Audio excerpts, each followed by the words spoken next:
निषादराज हिरण्यधनु और माता रानी सुलेखा के द्वारा एक पुत्र हुआ, जिसका नाम अभिद्युम्न रखा गया। अभिद्युम्न कभी किसी से नहीं डरता था, इसलिए लोग उसे अभय नाम से ही बुलाया करते थे। 5 वर्ष की आयु में अभिद्युम्न की शिक्षा की व्यवस्था कुलीय गुरुकुल में की गई। अभिद्युम्न बाल्यावस्था में ही अस्त्र शस्त्र विद्या में निपुण हो गए। अभिद्युम्न की लगन और एकनिष्ठता को देखते हुए गुरु ने बालक का नाम अभिद्युम्न की जगह पर एकलव्य रख दिया। एकलव्य के युवा होने पर उनका विवाह एक निषाद की कन्या सुनीता से कर दिया गया। एकलव्य धनुर्विद्या की उच्च शिक्षा प्राप्त करना चाहता था, इसलिए उसने गुरु द्रोण के पास जाकर विद्या सीखने की इच्छा जाहिर की, लेकिन गुरु द्रोण केवल ब्राह्मण और क्षत्रिय वर्ग को ही शिक्षा देते थे। गुरु द्रोण शूद्रों को शिक्षा देने के विरोधी थे। महाराज हिरण्यधनु ने एकलव्य को बहुत समझाया कि गुरु द्रोण शूद्रों को शिक्षा नहीं देंगे, लेकिन एकलव्य ने अपने पिता को मना लिया कि उनकी शस्त्र विद्या से प्रभावित होकर आचार्य द्रोण स्वयं उसे अपना शिष्य बना लेंगे। एक समय द्रोणाचार्य अपने शिष्यों को वन में एक विद्या सिखाने के लिए जा रहे थे। साथ ही एक स्वान भी द्रोणाचार्य के साथ था। स्वान एकलव्य को देखकर भौंकने लगा। स्वान के भौंकने से एकलव्य की साधना में बाधा पड़ रही थी, इसलिए एकलव्य ने अपने बाणों से कुत्ते का मुंह कर बंद कर दिया। एकलव्य ने इतनी सावधानी से बाण चलाए कि स्वान को किसी प्रकार की चोट नहीं लगी और उसका मुंह भी बंद हो गया। डर के मरे स्वान द्रोणाचार्य के पास भागा। द्रोणाचार्य और उनके शिष्य ऐसी श्रेष्ठ धनुर्विद्या देख आश्चर्य में पड़ गए। द्रोणाचार्य और उनके शिष्य उस महान धनुर्धर को नजदीक से देखना चाहते थे। द्रोणाचार्य उस महान धनुर्धर एकलव्य को देखकर चकित रह गए।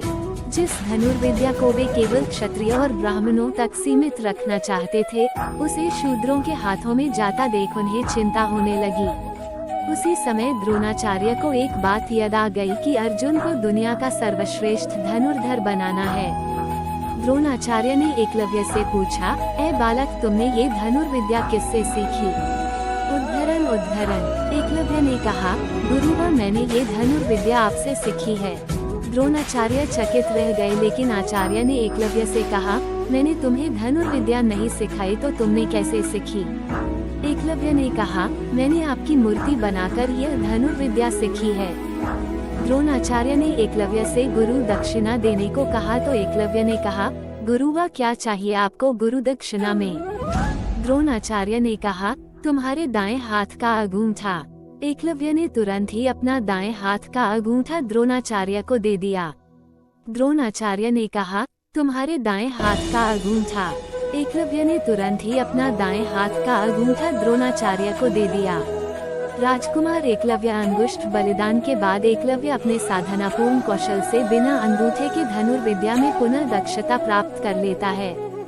एकलव्य ने अपनी दक्षता के बल पर ही निषाद भीलों की एक सशक्त सेना को गठित किया और निषाद वंश का राजा बनने के बाद एकलव्य ने जरासंध की सेना की सहायता करने के लिए श्री कृष्ण के राज्य मथुरा पर आक्रमण किया और यादव सेना का लगभग सफाया कर दिया था।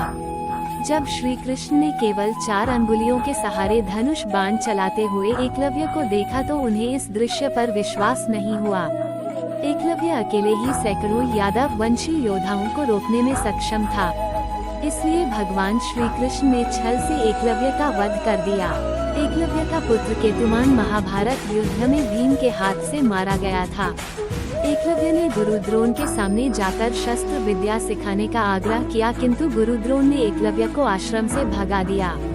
एकलव्य भी हार मानने वालों में से कहाँ था। एकलव्य ने वन में ही द्रोणाचार्य की एक मूर्ति बनाई और धनुर्विद्या का अभ्यास करने लगा।